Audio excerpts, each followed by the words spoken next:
5e manche du Trophée Madio Crédit Mutuel 2019 avec le traditionnel contre-la-montre de Renazé à la terre des frères Yvon et Marc Madio. Et pour la 4e année consécutive, ce contre-la-montre de Renazé se déroule sur ce même parcours de 17 km.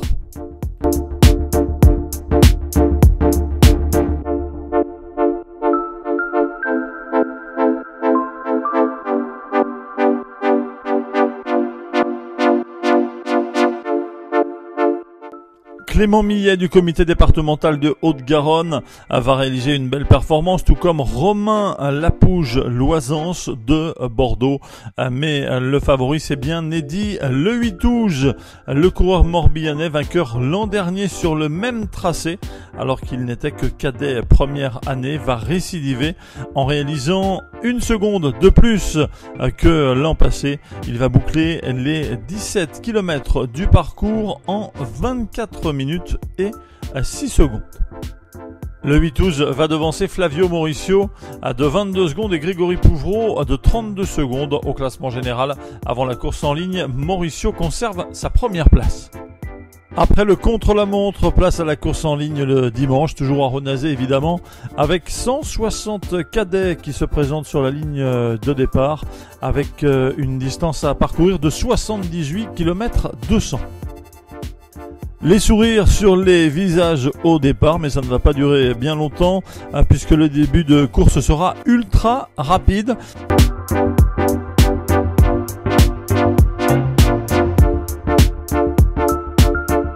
Et c'est le Toulousain Célestin Wattel qui va mener le rythme. Il va s'échapper au 15e kilomètre dès la 2e côte répertoriée pour le Grand Prix de la montagne d'Irix, qui l'enlève haut la main.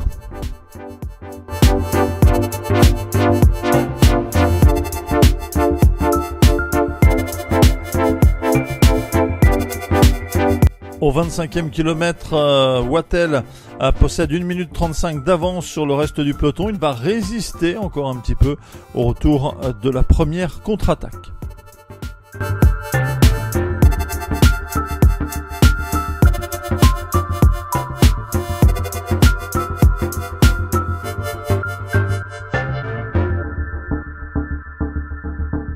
À l'approche du circuit final de Renazé, Wattel voit revenir Grégory Pouvreau du VC Sainte, Pierre Thierry de l'UC Locminé, Flavien Brispeau du VC Cassien et enfin Grégoire Babin de l'AC Brévinois.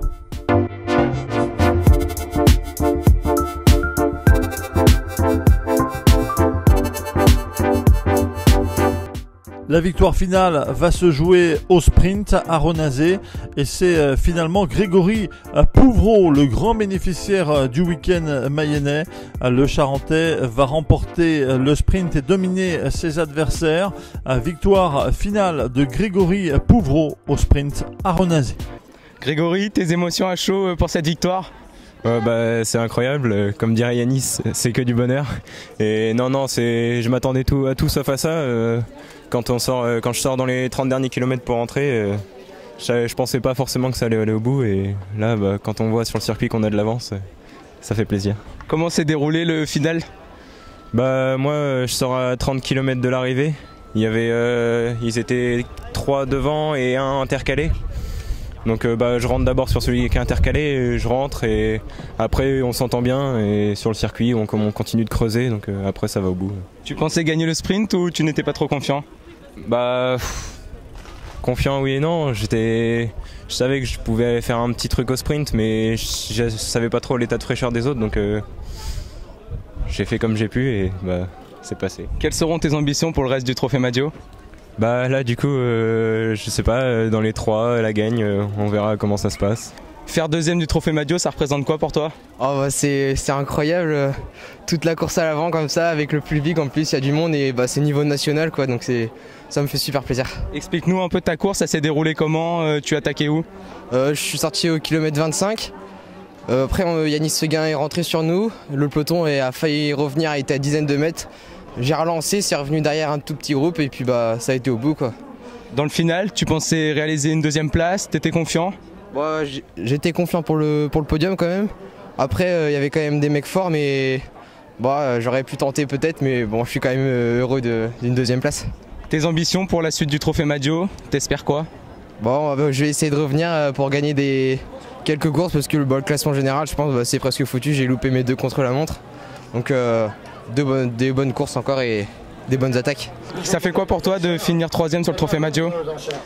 Bah, ça me met bien en confiance là, pour la suite de la saison.